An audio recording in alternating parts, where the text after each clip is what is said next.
Hello, sweetie. Wait, who's Sweetie?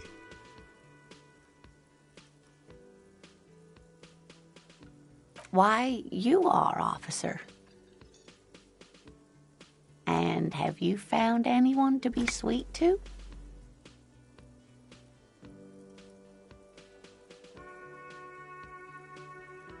I'm sorry if I was being overly familiar. I know we've only just met. You must forgive me. I'm getting so scatterbrained. I completely forgot to introduce myself. I'm Lena. My husband Morel and I are staying with our friend Gary just down the street, but I come here for tea when they're away. This Lena is wacky enough for the motley crew. Hire her on the spot.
Whatever do you mean?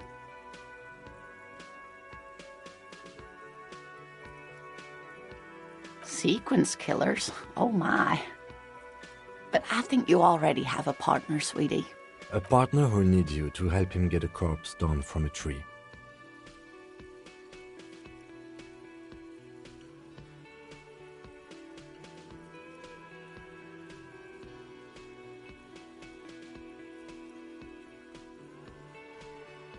I can assure you with absolute certainty, there are no sequence killings taking place in Martinez.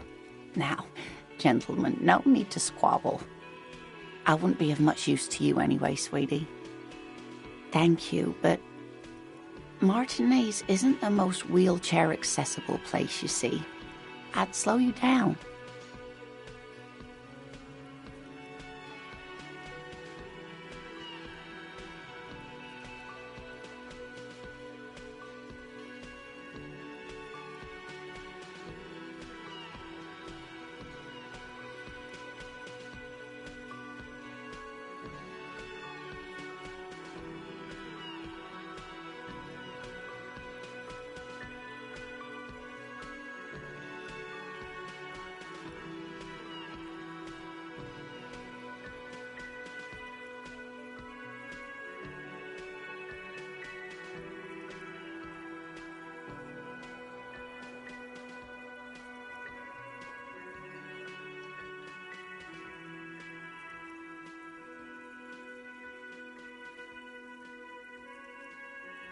Perhaps another time.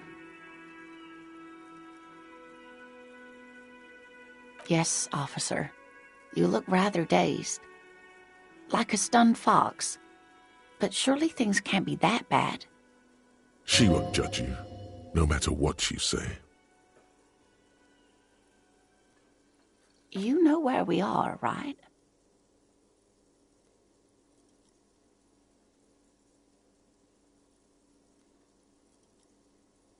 That's right. And where is the Whirling in Rags cafeteria itself located? Yes, indeed. We are in the fine city of Revachol. Yes, and Revachol? How would I even begin to tell you? Revachol is the most beautiful city in the world. We're fortunate to be here, you and I. I haven't seen very many other cities personally, but everyone says so. Revachol is a rare jewel. This city used to rule the world, though it has seen better days. Speaking of history, you know what year it is, yes?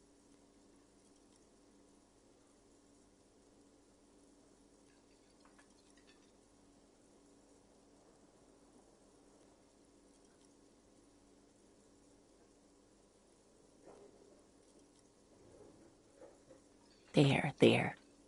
The year is 51, and spring has only just started. I'm sure there are better days ahead. The lieutenant studies you, rubbing his chin.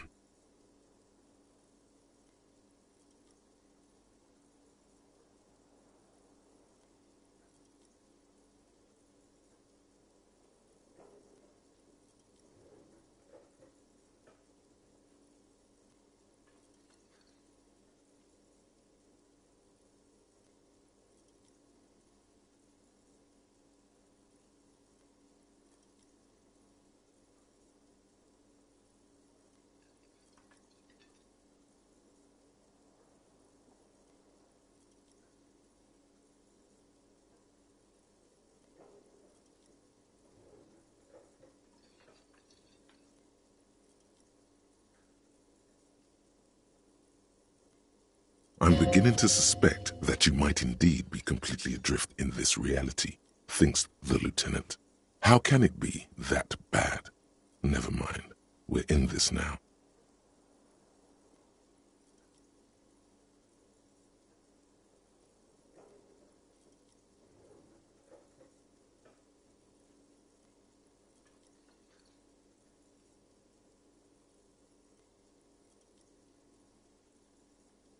I can tell that this is taxing for you, so I'll just ask one more question. What regime are we living under? What mode of government?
Oh, no.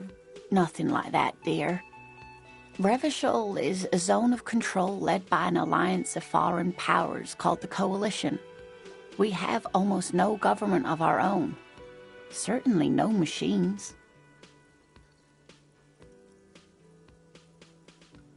Oh dear, this is troubling. You really ought to know that, being one yourself. There aren't any cops in Revachol, not in the traditional sense. The status of law enforcement has been a complicated matter since the revolution.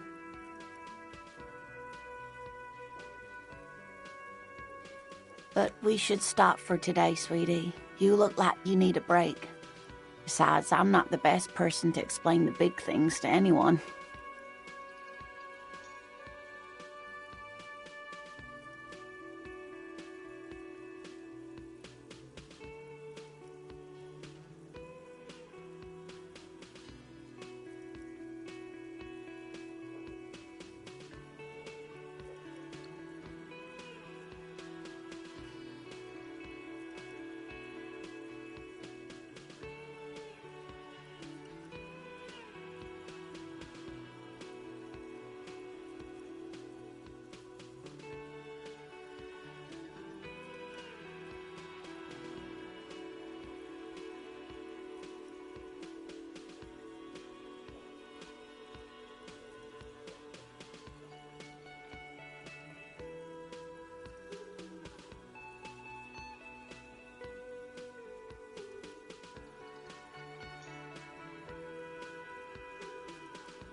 She's scared now. She's realized you really are brain damaged. You didn't do too well, dear. It does look like you're having trouble remembering things. History and places. Remembering reality, in a word. It's very odd. A sigh. The lieutenant buries his nose in his notebook. But maybe a fresh set of eyes is what the world needs. And while I'm no doctor, such bouts of amnesia are often temporary, so I wouldn't worry too much.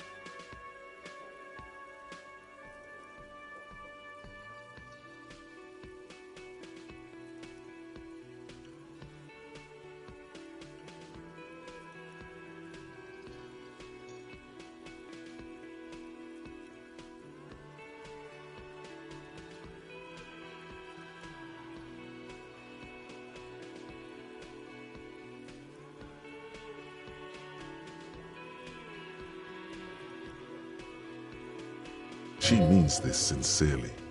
Worrying won't do you any good. Someone more educated in sweeping matters. Maybe you should ask. No, I'm not an encyclopedia. I won't be a guide either. I'm a detective.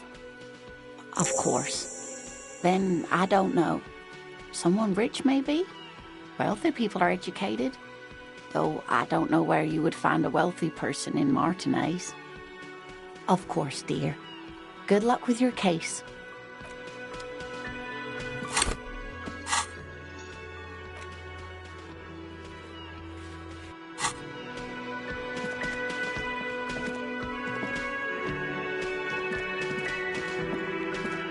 The man with the unimpressive beard notices you approaching.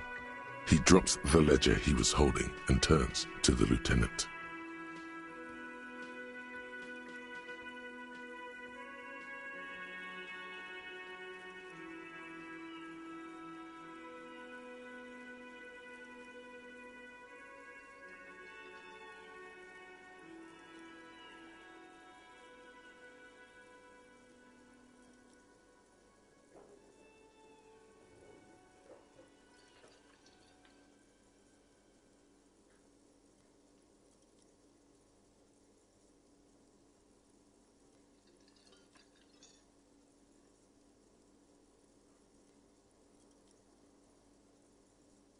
Mr. Gart, right?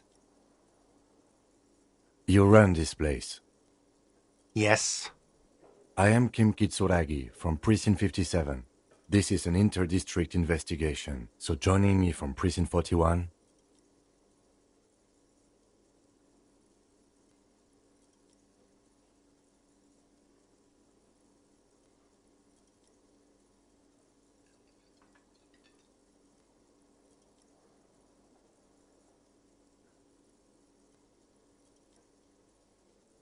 Right. Now, I know it took us a while to arrive at the scene. It also took you a while to call us and report the dead body. It was you who placed the call, yes?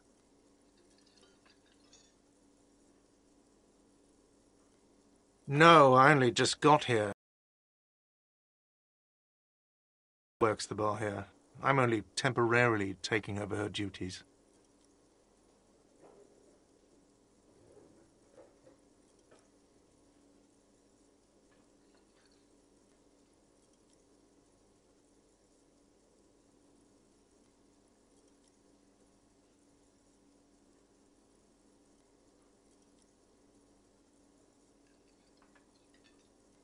Do you have her number? As a matter of fact, I do. You said you just got here. From where? Are you a local? What, of Martinez? No. I live in Jamrock. I only sometimes come here to keep an eye on the place. This is just one of the many, many cafeterias I manage. But you still know your way around, yes? In case we need directions.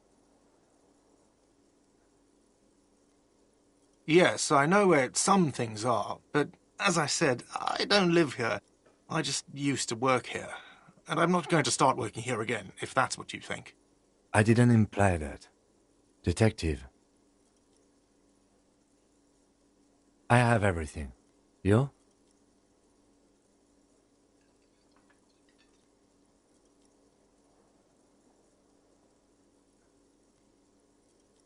Yes, yes. He means, do you have questions for me, like a police officer would? She went away because none of your business.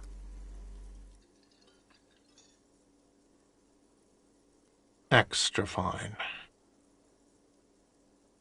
Why would I have a problem with you? You're a hero cop.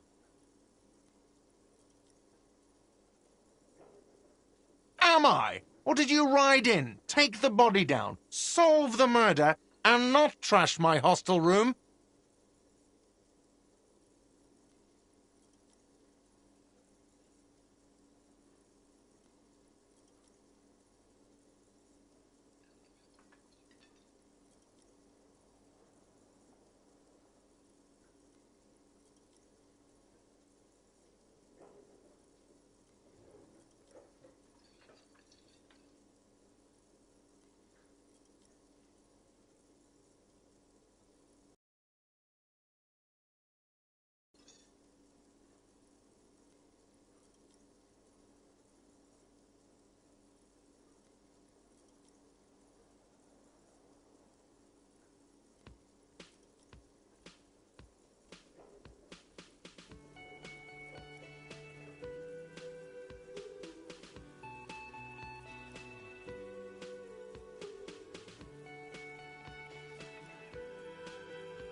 No, you see, actually, you didn't. You haven't done anything even remotely useful since you got here. No, I haven't seen you around. I just got here, remember? Was there anything else?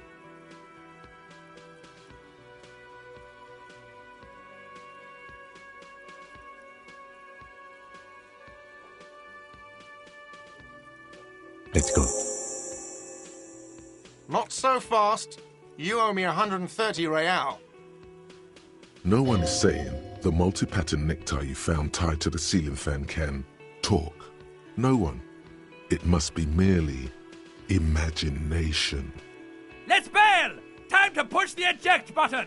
Sounds like a responsibility! You don't like those!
Oh, excuse me. You owe me 130 real.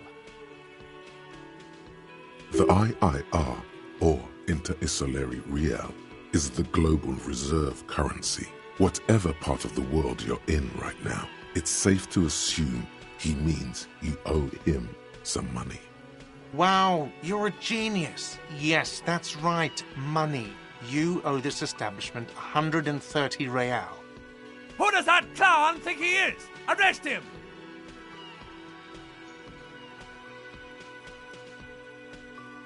Let's see. 3 nights at a tariff of 20 real comes to 60 real. Then there's the window you annihilated. The hole in the window was the first thing I saw when I came to work. So don't try to tell me you didn't. That will be 40 real in damages. Another thing you've annihilated is half the bar. You've run a tab of 30 real. Actually more, but we'll round it down to 30 for your hard work maintaining the stability and order of Revachol. That's 60 plus 40 plus 30 equals 130 real. And yes, real is still money. No one is saying that! No one is saying that Ty can talk! That would be ludicrous! It's just that you should arrest him! It would be wiser! He wants to take your money!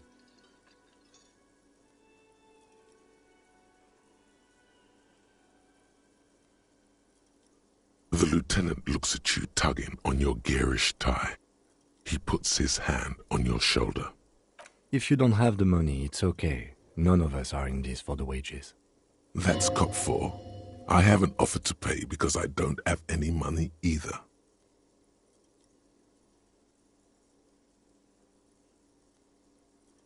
What are you, a philosopher?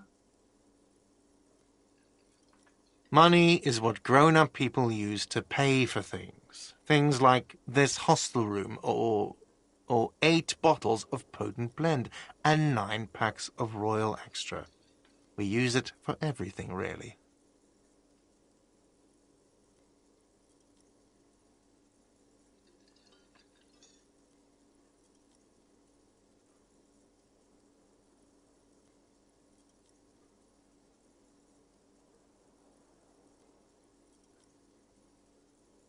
Yes, it is.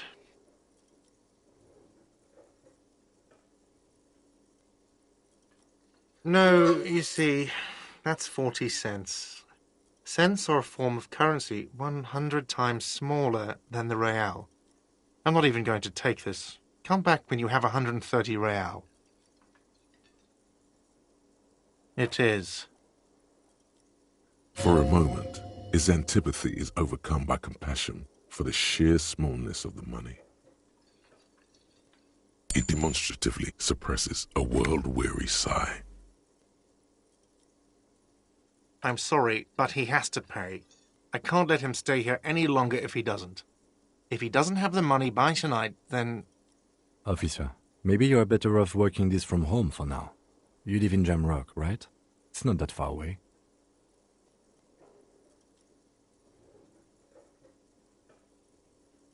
I'm sorry I couldn't help more. You should take this up with your station. I have a shortwave radio in my car, okay?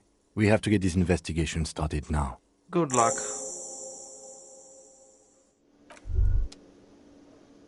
By the way, where is home? The address is coming up blank, and this place sure isn't it.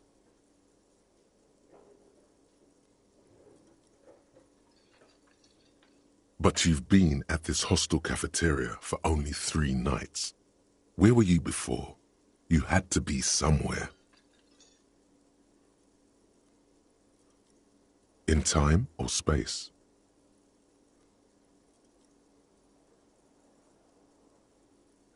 That doesn't sound like somewhere you can stay if you run out of money.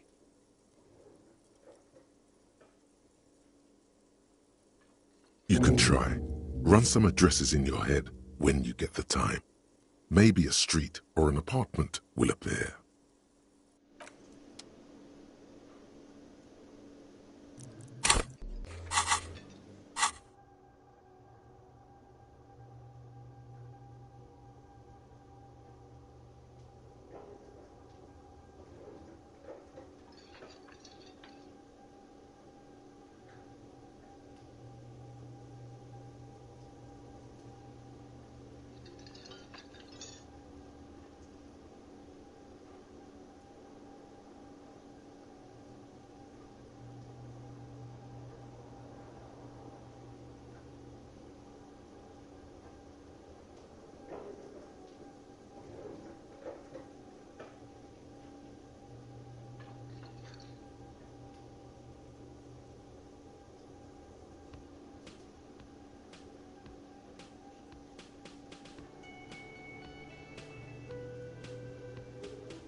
The door is closed. There is no answer. You hear the shower being turned on. Somewhere inside, a tremendous loneliness comes over you. Everybody in the world is doing something without you. The door is closed. Still no answer. Still nothing. The lieutenant gives you a quick glance. He doesn't like where this is going. You should punch a fucking hole in it. The murmur in your ears recedes slowly. Your breathing normalizes. That's one lucky door.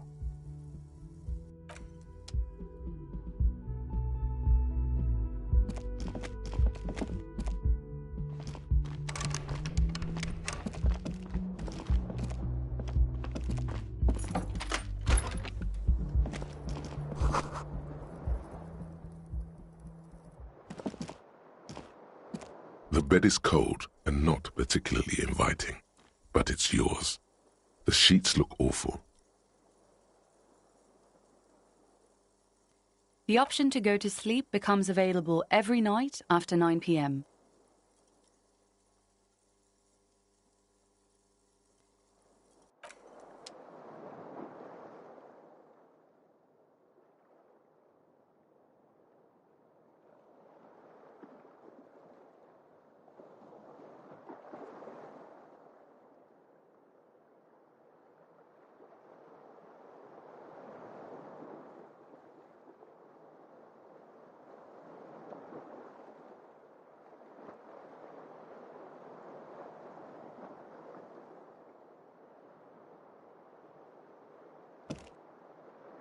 Yes?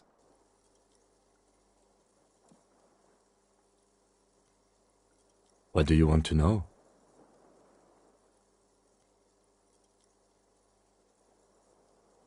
I'm afraid you and I are pawns in a pissing competition. His disdain is clear. This man would not use such an expression otherwise. You don't know? I assumed you were in on it. What's there to say? It's just stupidity. The cop kind. Our precincts can't decide if Martinez is part of Jamrock or the Industrial Harbor. Yours or mine, as if we somehow own parts of the city. Typical street gang mentality. So we've let the Union make a mockery of law enforcement here, and now it's come to its natural conclusion. Well, sort of. It's less a matter of who gets to police Martinez than who has to. It's an orphan district, in other words. I think the dispatch desk just told both our stations about the hanging. There was quite the brouhaha at the 57th, I can tell you that. Time to settle it, they said. Cop off. But I assure you, I am not their finest or toughest, with 102 cases solved. What I am is least interested in a pissing competition. So he volunteered to represent the 57th, but not out of competitiveness. On the contrary.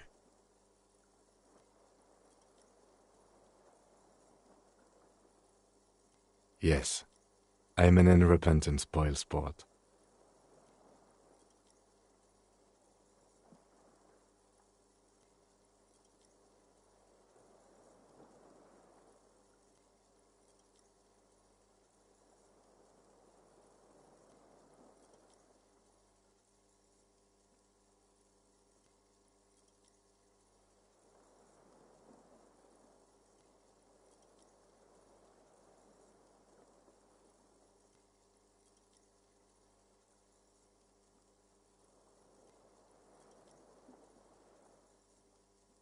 Martinez? Nothing. It's just a puddle at the end of some drain pipe. No one cares about this place. They care about sports. Most of our colleagues don't even know how to get here. North of the interchange doesn't exist. A tremble comes over you. Another after effect of ethanol poisoning, perhaps. Feels like leaves do when they rustle in the breeze, somewhere far away, below the turbine. The 41st and the 57th.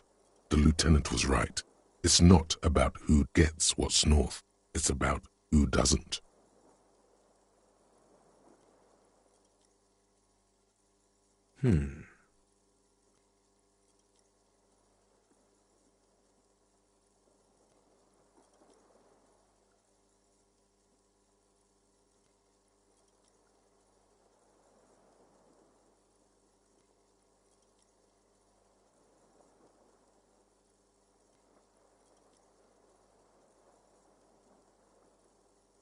No.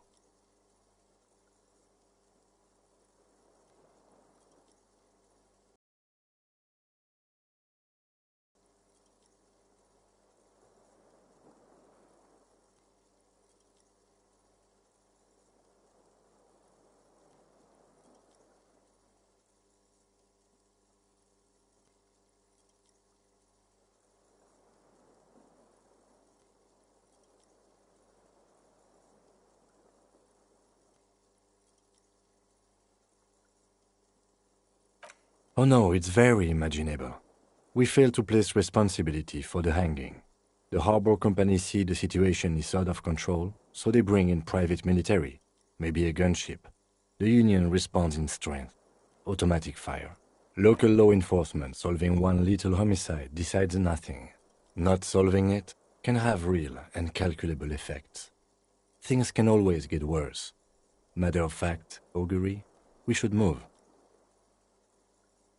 Yes, it's a wholly pointless matter. Forget I ever mentioned it. He's actually glad it's addressed now.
No response. He just arches his brow. A moment passes. The lieutenant glances at the sports watch on his wrist.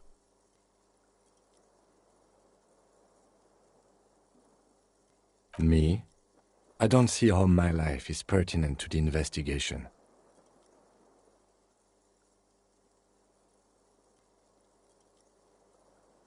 That's a fair point. All right, for the good of the investigation, what do you want to know?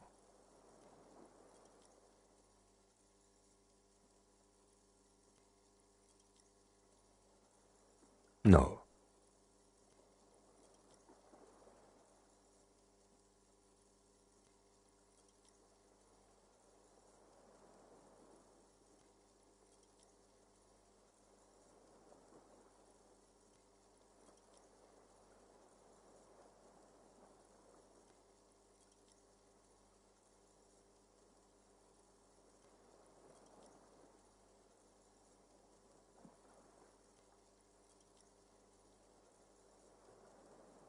The lieutenant nods.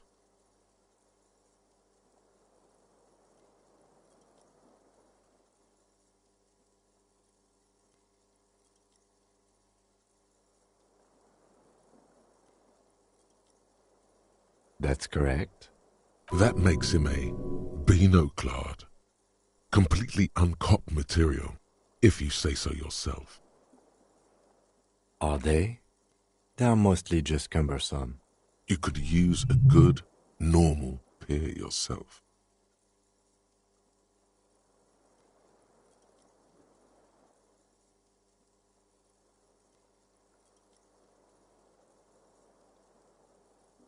That's because I'm half Seolite, or quarter.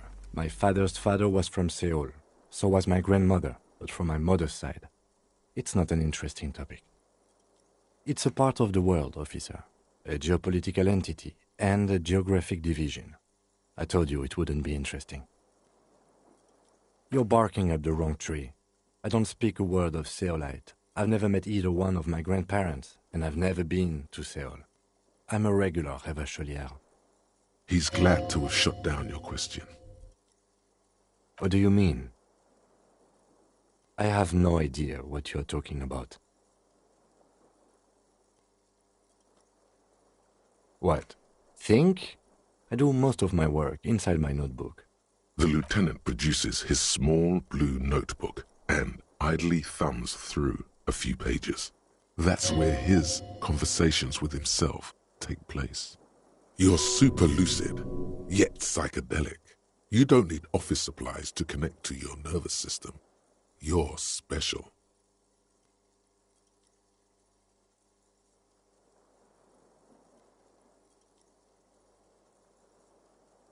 Good.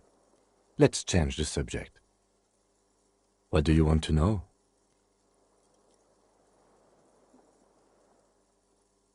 Ah, yes, the case brief you missed. Now I remember. 3 days ago, the RCM Emergencies Desk received a report about a security guard who was found hanged in Martinez. An anonymous caller said there was a dead body behind the Whirling in Rags hostel cafeteria. The cadaver had been there for 4 days. No one had come to investigate. During that time, the victim had been stripped of his belongings. The caller did not identify him, but used the word lynching. There is an ongoing labor dispute between the local dock workers and the logistics company Wild Pines. I was told we should approach the death as part of this dispute.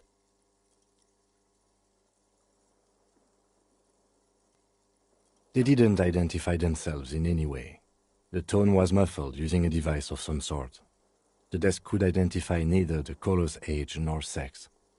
There's a strong prejudice against involving the RCM in what's seen as union matters. The dock workers' union is the de facto police in Martinez. Now it appears they've started executing too. We cannot allow that. That's us, the Revachol Citizens Militia. We're the police in this city.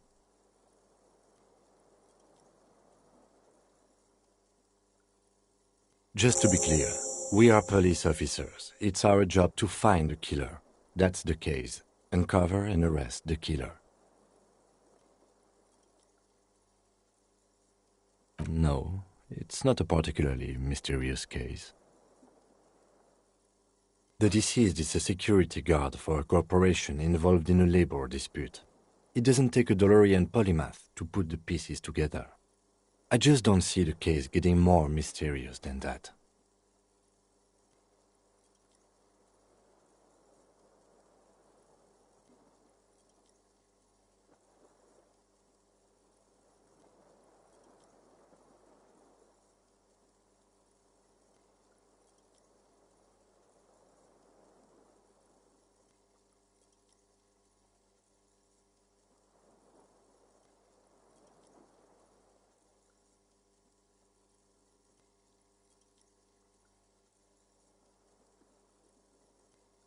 Then you are in luck, because we are in the midst of a major strike by the dock workers' union. Maybe more than that. The union clearly wants a piece, not just of the industrial harbor, but the Wild Pines Corporation itself. I expect the case itself to be less challenging than navigating these community matters. This district isn't used to the RCM's presence, and the union rarely overplays its hand, as it appears to have done in this case. Good.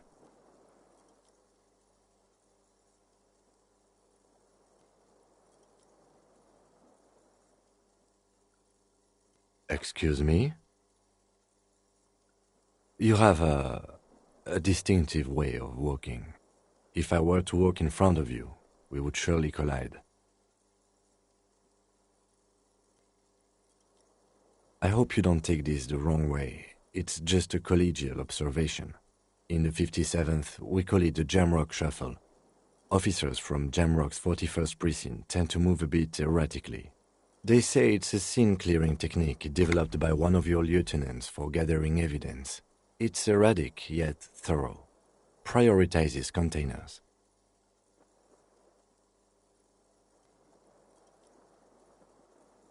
I don't know. Containers contain, I guess. I'm making assumptions. We should move on. Passing along frivolous interdepartmental stereotypes is not usually his oeuvre. He regrets bringing it up.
can I help you?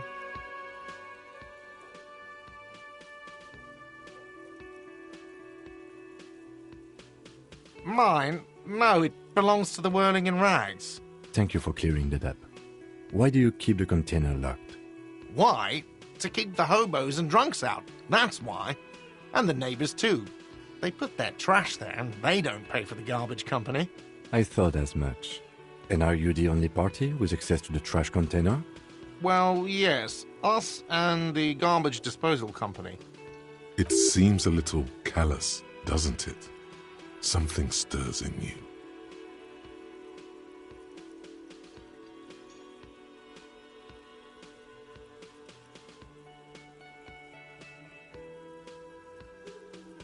Prod at him and find out. What do you need them for?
It concerns the case. Please cooperate. Just bring them back once you're done, please.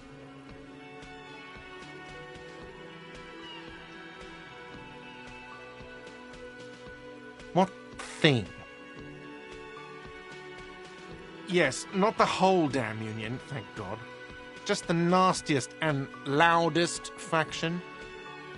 They come here in the evenings. Dumb, unruly types.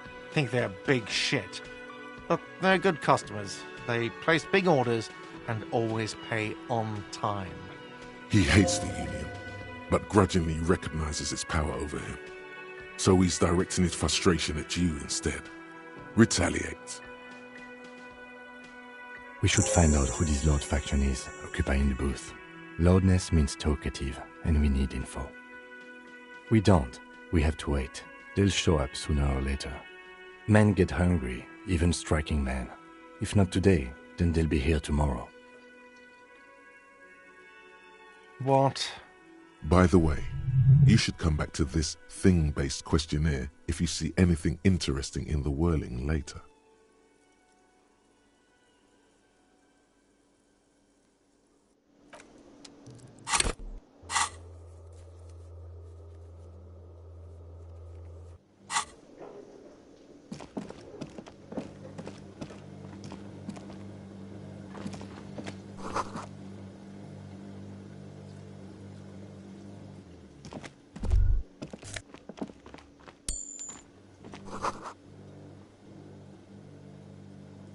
A thin man is smoking below an exhaust hood, occasionally sipping from his mug. This must be the Whirling's cook. As you step in, he nods toward the table and says something in a completely foreign language. The only words you can make out are Goranci and Kubek. It must be his name. Goranci. Goranci Kubek. Sounds representative. The man puts his cup down and replies something, his left hand drawing arcs in the air.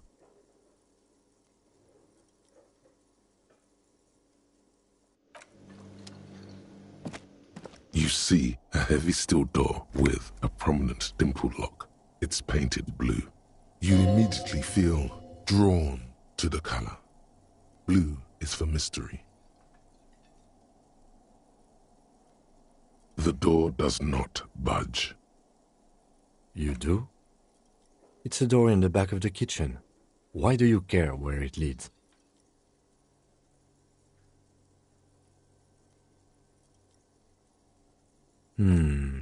Yes. I suppose it's worth seeing if we can get in. Just to be thorough. As a side investigation.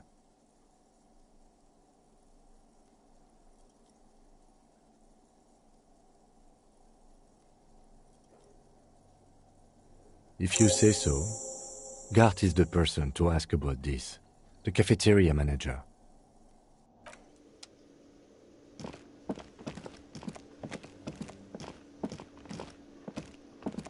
Can I help you?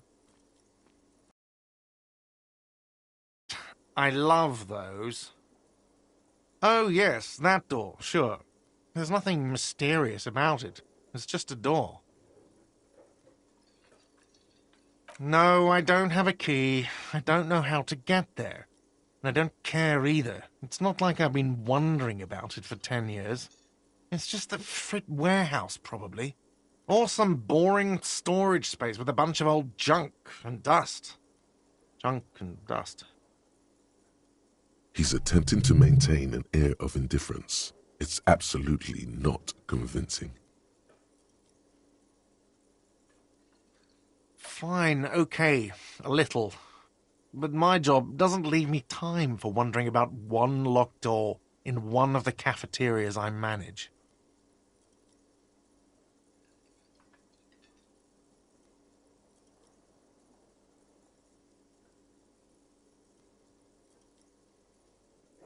So, I haven't opened it. I have cleaned the whole place 100 times over, though, after the animals.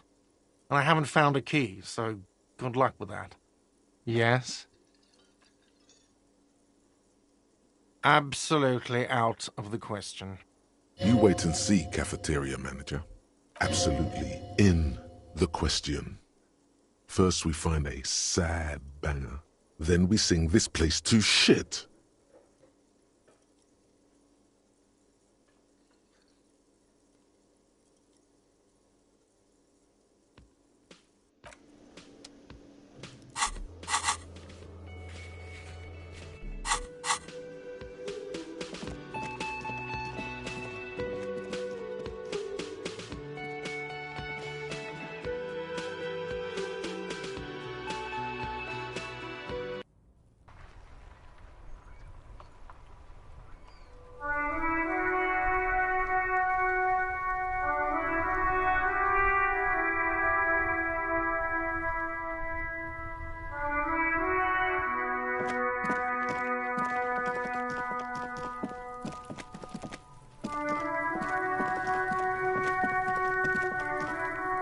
This trash container is locked.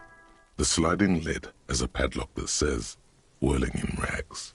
With a well-oiled crack, the lock pops open. It should now be possible to simply raise the lid. Don't. Maybe you shouldn't. The smell of rotten food rises to greet you. You see soggy cartons, dirty rags, and organic waste. We're just in time. This hasn't been emptied for over a week. You see milk and egg rest with one broken egg in it. Some pasta wrapper. Picking up the soggy packages somehow feels familiar. A box falls into pieces in your hands. Batiste Soleil cereal. There are plastic pasta packages below. And turbo noodles. Nothing of note, however. Among the threadbare kitchen towels, something catches your eye. A pair of denim trousers. As the legs of the slime-covered jeans begin to unspool from the garbage, a rank corpse smell fills the air. The victim's clothes? Cadaver in odor is faint. If these belong to the deceased, they were removed when he was still in the early stages of decay. Drop them in here, officer. Guitar-marked blue jeans. Pockets empty or emptied. He wore them with a belt, too, a white belt. The loops appear stretched, but the belt is missing. That's it. Do you see anything else in there? I have another bag here. Something slimy catches your eye. A drab, long-sleeved shirt, olive-colored, appears from the food waste, dripping with pus. This is a military-type overgarment. No label or serial number. This is the kind of rib-knit shirt that's worn over light armor to conceal it in an urban scenario. Anything more? The rest of the rags are just kitchen variety waste. A yellow old mug that catches your eye. But other than that... All right. We should go to Gart again and ask if he knows who put the clothes in the trash. It could be as simple as someone from the hostel cleaning the yard. Or that one. I'd advise against confronting that force.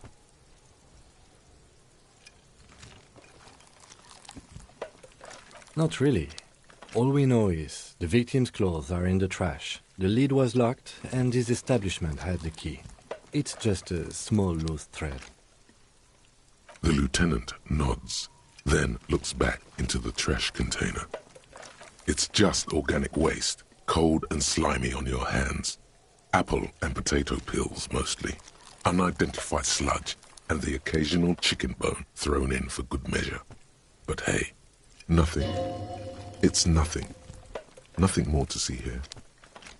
What's this? A blue piece of plastic sticks out from the apple peels. It's shiny.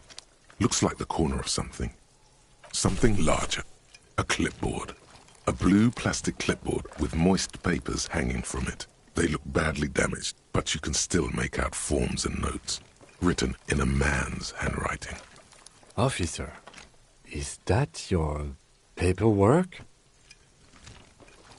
It is. Look, the plastic has the RCM street grid on it.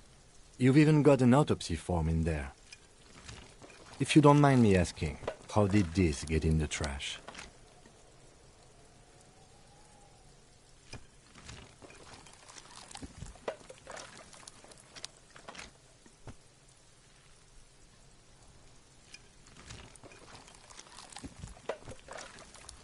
Officer, this is an official piece of paperwork. It probably contains notes on numerous ongoing investigations, and could even list undercover operatives, informants.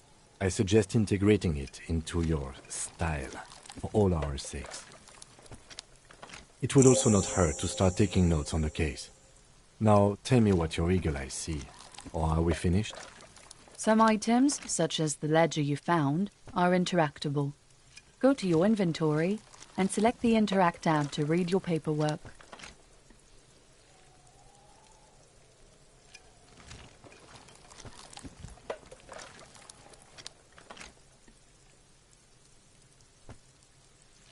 You pick out a broken mug with an oddly racist depiction of the yellow man frolicking in saffron. Only in its social sensibility.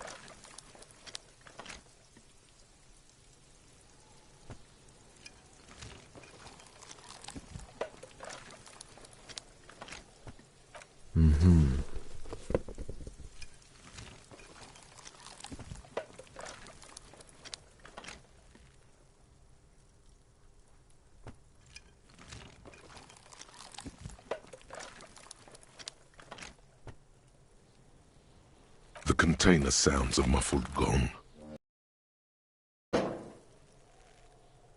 That's one thing of the...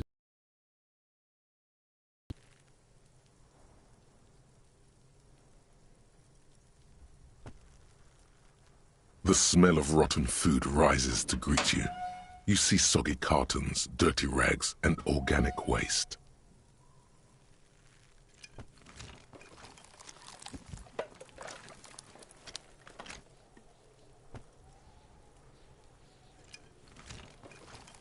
The container sounds a muffled gong.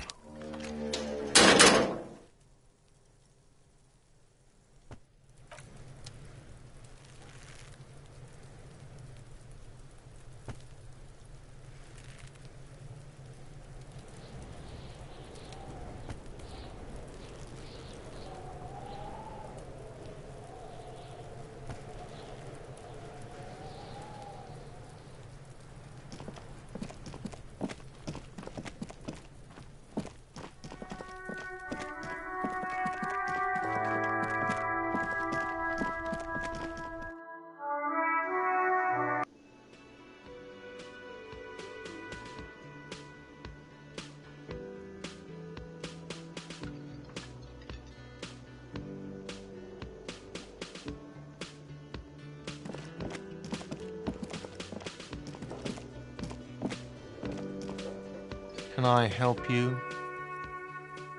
Thanks. I hope you found what you were looking for. How strange.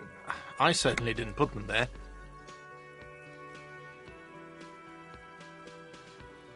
The trash collection service? CS Municipal. I don't see why they would put anything in the trash, though. Ah, the elusive CS Municipal.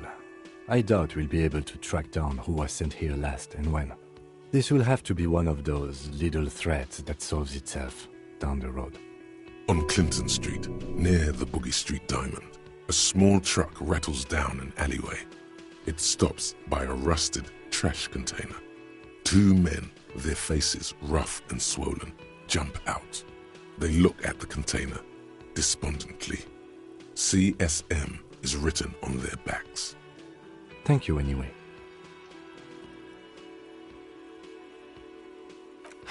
Sylvie had the keys before I got here, and I can vouch for her.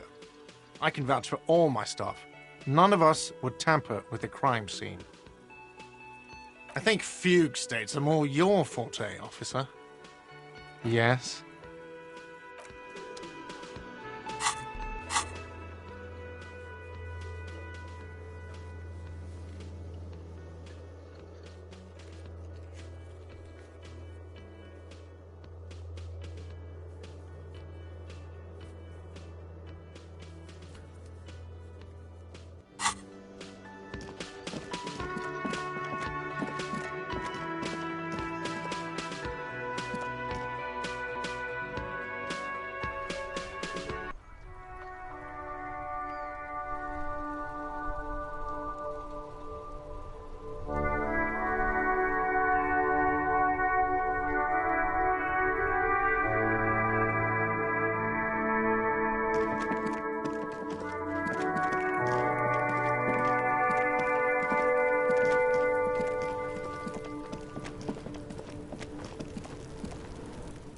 Does Kuno care?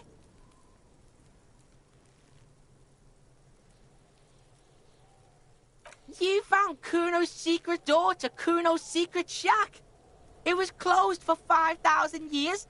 How the fuck did you get in? And then what? You fucking there? You fucking Kuno's kingdom. He's trying to fuck at you again, Kuno!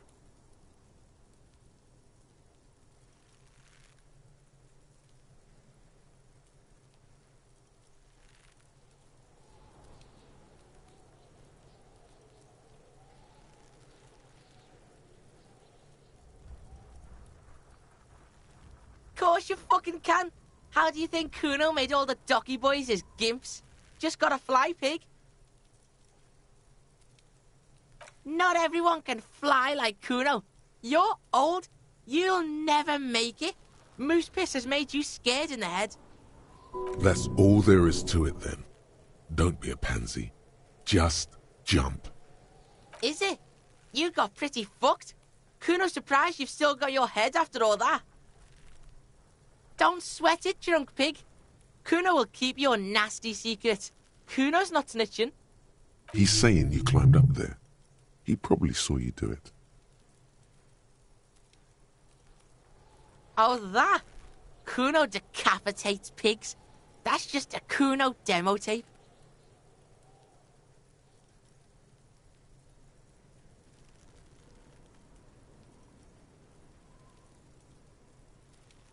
What? What is this shit? Fucking on yourself. This is weird level shit. Kuno doesn't go there.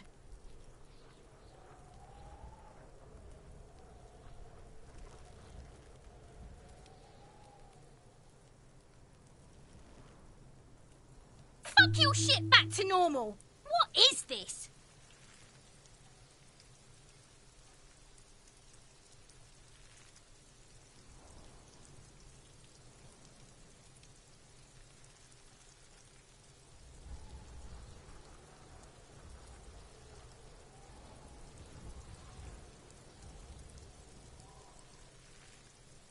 Kuno rides the fucking lightning in there, pig. Bet you'd like to ride the lightning too, wouldn't you? Have that sparkle in your eyes. It's a vitamin, pig. Don't you know anything?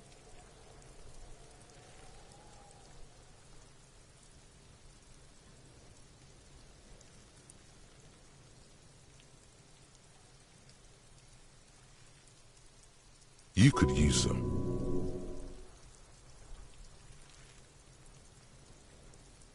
Yeah, it's the mag. You fucking need that shit to stay on top of your game. Kuno goes through like a tube a day, rips mag like a motherfucker, and you could use a bottle. Choo-choo. Fuck you, pig! Don't do mag! You're gonna OD and you're gonna fucking die! Good call, Pigmeister. Don't come and talk to Kuno about his kingdom. Yeah, the kingdom of Kuno. The fuck do you want with it? Yeah, Kuno doesn't know shit about that. That shit is beneath Kuno.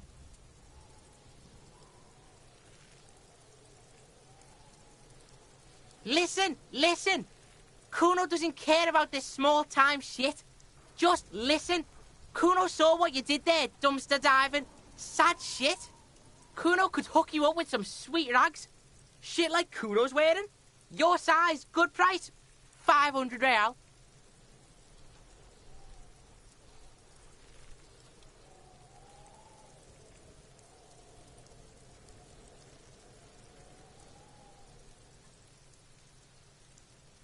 Look, Kuno ain't seen shit lying around, except for that up there. Now, you want performance gear or not, Grandpa? The lieutenant remains silent, but his expression couldn't say, "I told you so," any louder. Pig, these are found modulars. Liquid fit, performance crotch, urban survival shit. Made in Mirova by scientists.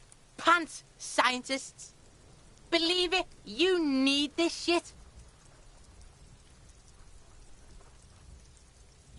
These could drastically improve your chances of survival in the urban wilderness. Coach Physical Instrument endorses these pants. They are tartan ready. Whatever. Kuno was trying to help you, but you're too fat for falling anyway, pig. The fuck? A mug in the trash? Is this about the fucking clothes again?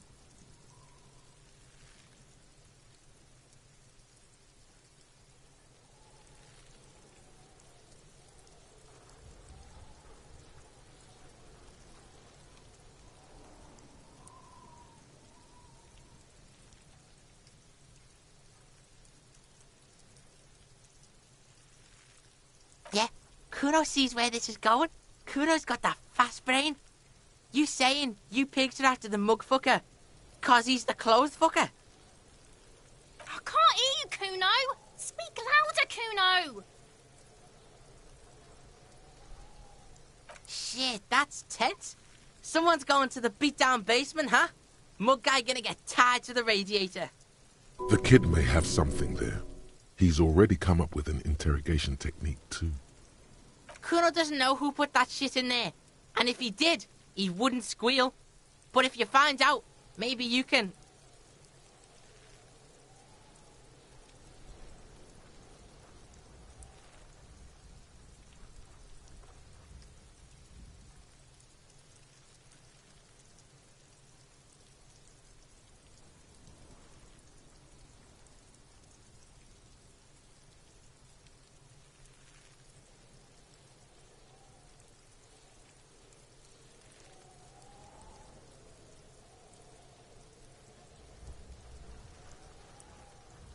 Stop turning into a pig, Kuno! They're trying to get you hooked on the snitching!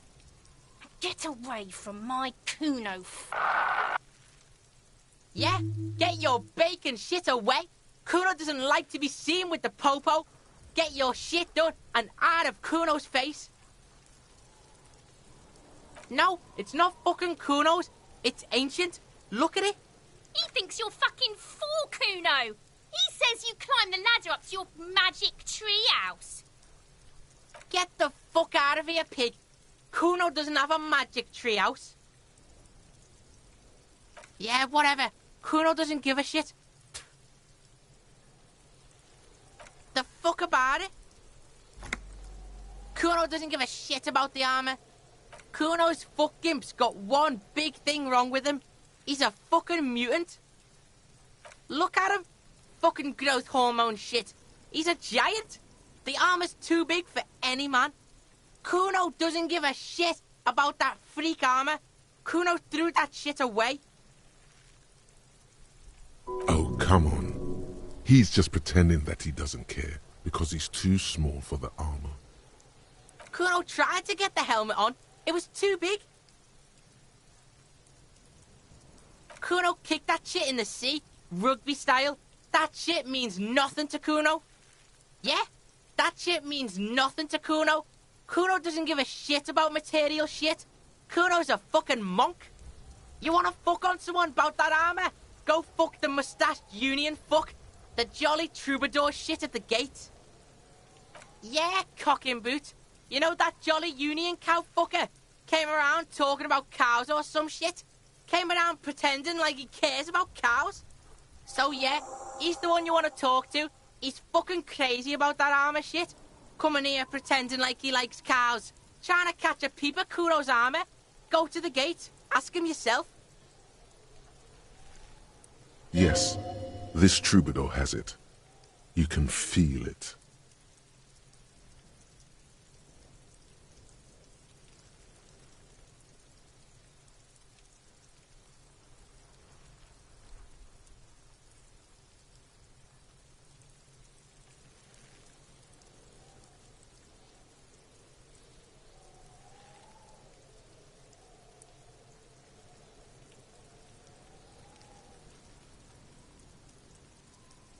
Fuck are you talking about? What is this contusion shit? He says you're stupid, Kuno. They want to make you stupid again.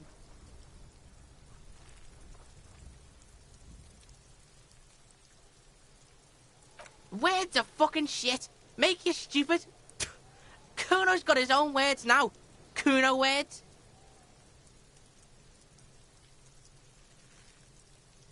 Fuck you. He says you're stupid, Kuno. Oh, did Kuno make your shit sniffing harder? Obstruction of shit sniffing. This is Kuno's kingdom. Kuno fucking rules here. You hear the lieutenant hum. He's thinking the kid has amassed quite the vocabulary of law enforcement terms, but he's not going to stick his nose into this.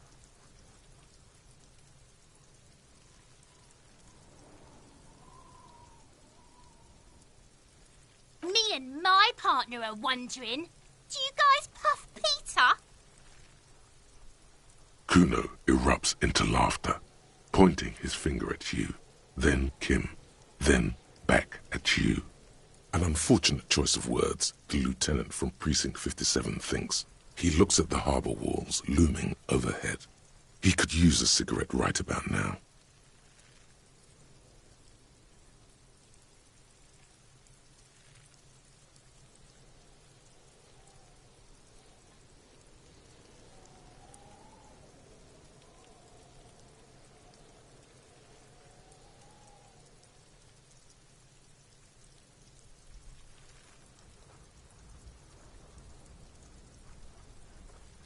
You're testing Kuno. Get lost,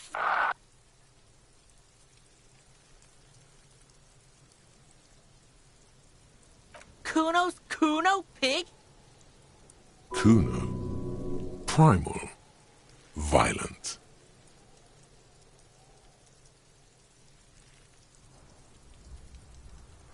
The fuck are you calling a third person? Kuno's the fucking first person? He looks slightly confused, but proud he came up with that retort. But right as he's getting distracted, you hear a malevolent hiss from behind the fence. Watch out, Kuno! He's trying to fiddle you! He's gonna put his hands on you! Help! Pig's got Kuno! Help! Rape!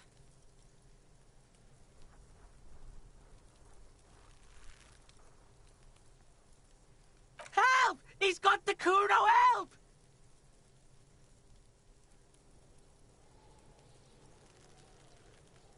Yeah? Get out of here before the Kuno beats the shit out of you. Yeah, that That's right. Drag your fat ass out of here, fat boy, before Kuno fucks you.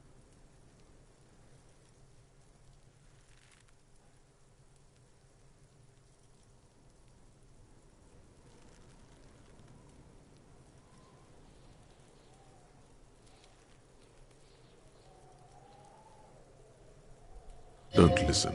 Just go. Fine! Got fucked by the Kuno. We alright? You wanna get fucked again? Come back.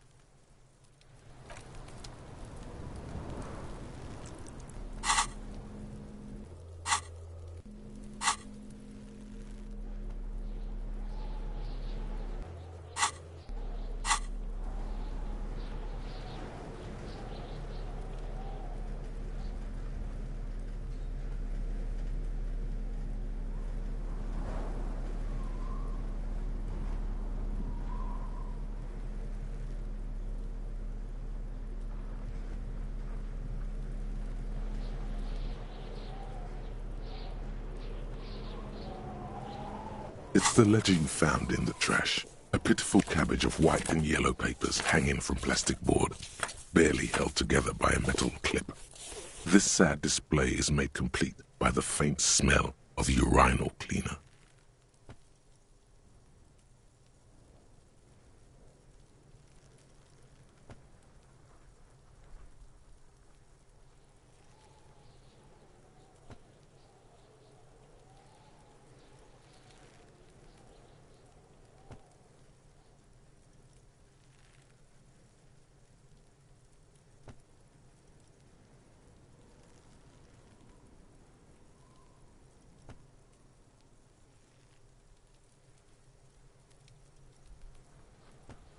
There's a piece of toilet paper, or is it cleaning tissue?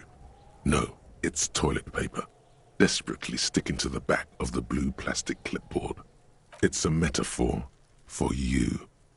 Below the pathetics, terror. Do not look into its blue heart. It's just toilet paper sticking to the back of the plastic clipboard. You can take it off if you want.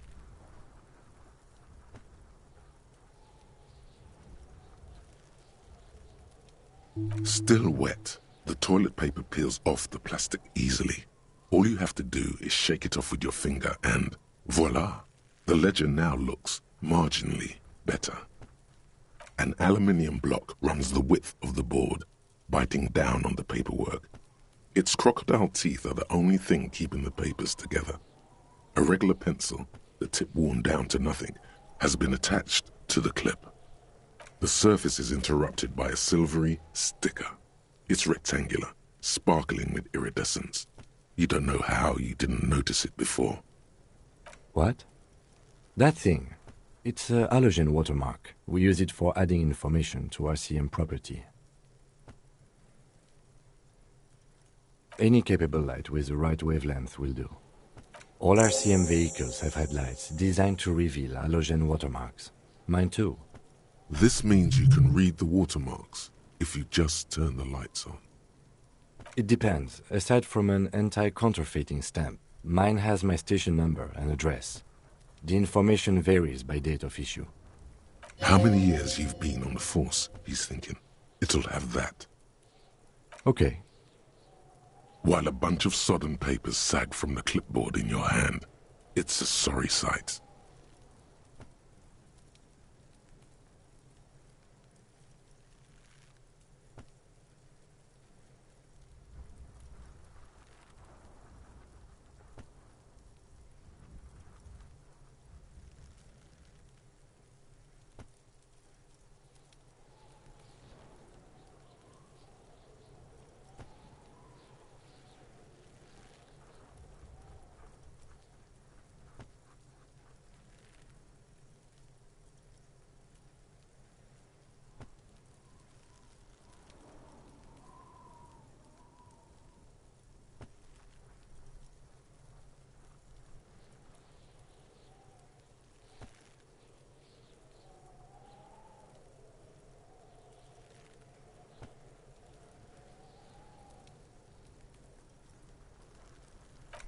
They're not exactly white.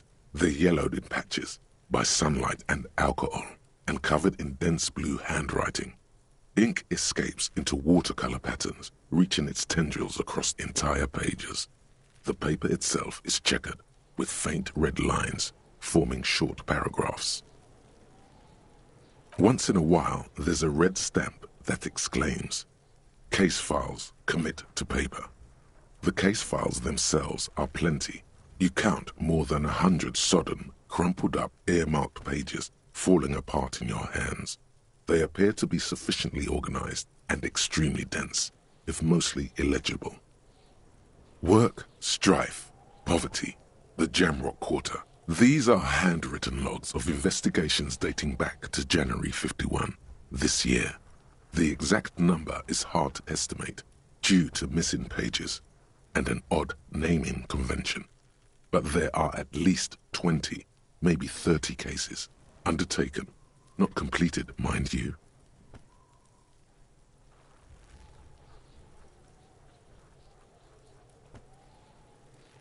Yes, it appears you employ a, shall we say, robust yet literary system. Each investigation has its case number written on the margins. Yet, still more tellingly, most are accompanied by a name. Yes, all caps. One is called The Next World Mural. Another, The Square Bullet Hole Murders. Another yet, The Unsolvable Case. Others appear more light-hearted. The guys on a couch in an unexpected location, and the murder at the hookah parlor. Even the rare article-free collapsing tenement. Murder features prominently throughout.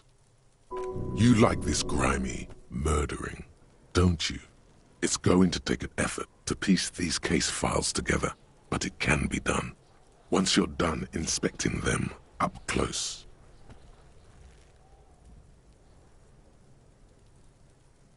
There is, for precisely one more. 15 pages near the end remain untouched by the damage. The checkered grid forms a structure of passages, breaking the case into subtasks to accomplish. The tasks you've completed flow out of the pen in a brash freehand similar to the rest of the letters. The wording comes easily. It's almost robotically simple, a language developed for mental rigor and simplicity.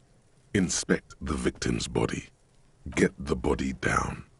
Interview the cafeteria manager. A satisfying slash sounds across the paper. You're done, it seems to say. And you, and you. Things to be done and things already done. The composition of reality. This is an extremely useful tool for a detective of the citizens' militia. Now all that remains is to name the case.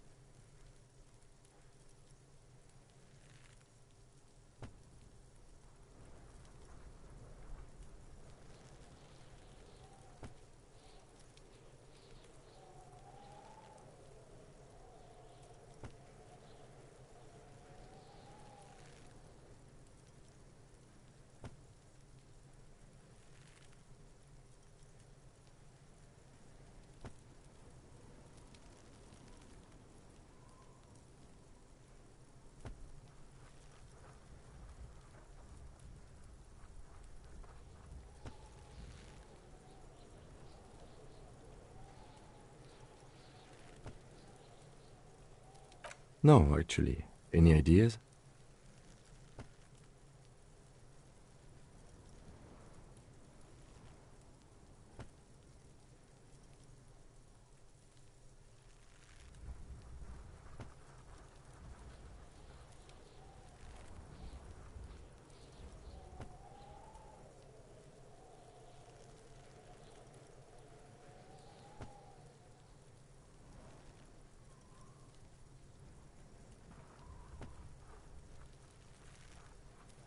Oh, well, then maybe I can suggest one. The Hanged Man. He really likes that name.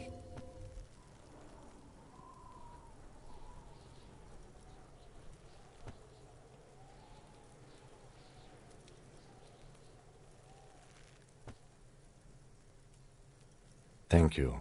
I think so too. Good and normal. I'm going to start calling it the Hanged Man. It's good we sorted this out.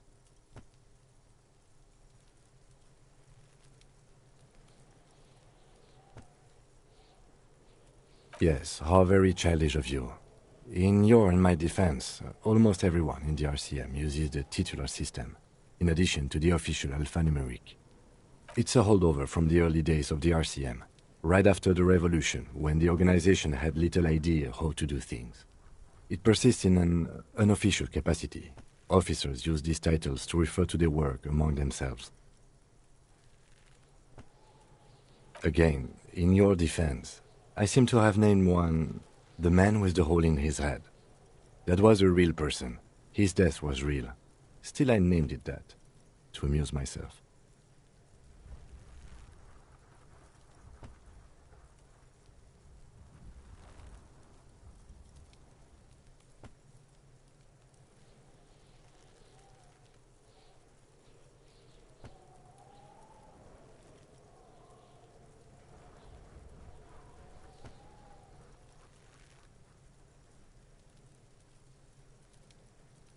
I pray his loved ones never find out.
Rail spiked through the head.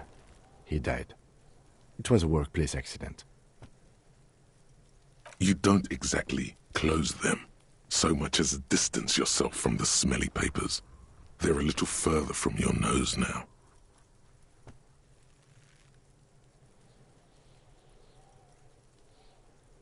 In the back, you see thin, translucent copier paper. Some neon yellow, some bright red, all covered in boxes, like marching armies. These look like official forms, waiting to be filled out. 3. The topmost are misconduct fines. The middle ones are station calls. And the bottommost are field autopsy forms. Each is easy enough to make sense of. A monetary penalization ranging from 20 to 250 real. Severe cases allow for 1,000 real, but that requires special paperwork. The details of issuing these fines are spread out over the rest of the fields. These are quite sinister in turn. They give a date and time for the person to appear at the specified precinct police station. Below the call are the criminal charges you risk by not appearing. A dozen pages of thin copy paper, bright red in color. You see the parameters of a deceased human form waiting to be filled in. Age, sex, condition of internal organs, color of the irises, predation marks, condition of sexual organs. Yes, all that remains now is to fill those forms and hand them to people. Fines for wrongdoers, interview requests for bad guys, and field autopsies to dead guys. What delicious power hid within this pathetic mess. You feel better. The rest of the stinking cellulose is much worse for wear. Being sandwiched between the board and the rest of the paperwork must have spared the fragile copier paper. It's made of dark blue plastic, hard enough to beat someone to submission with. The edges are rounded, however. The U4 size board feels thick and heavy in your hand. Light shimmers on its wet surface. On the back you see the embossed letters, RCM. Something rattles inside, ever so lightly. Is there a hidden compartment? The plastic shimmers like lapis lazuli, but it is not see-through. You cannot see to its center. Blue. The blue heart. Don't look into it. With your hands, U4-sized pages hang from the clip screwed to the top of the board. The acidic stench of rotting food is rubbed off on the cellulose. It now forms the base of the experience. This base surrounded by a faint air of spoiled meat, the stuff of death itself, and then sprinkled liberally with the citrus zest of toilet cleaner.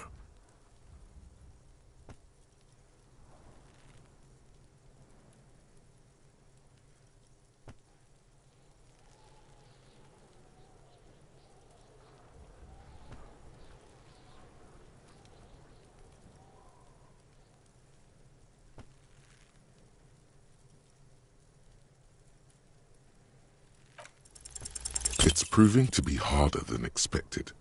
You just don't have the intellectual rigor to patch the quilt back together. Try again later.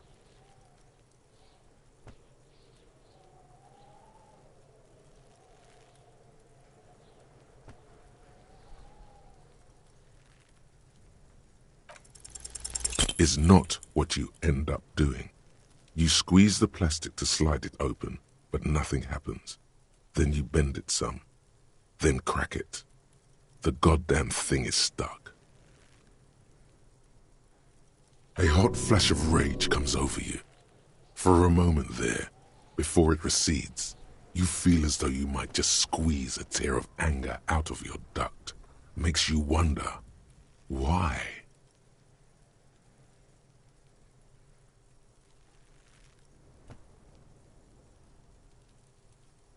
It's unjust, that's why. You can't even get to that thing anymore.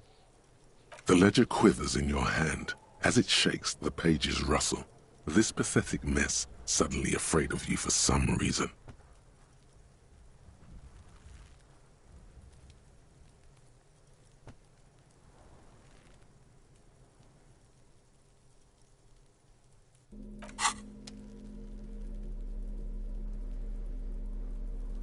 An intricate web of blue lines stretches across the torso of the hanged man, from the right shoulder to the solar plexus. Each time the lines intersect, a small white star is formed in their crossing.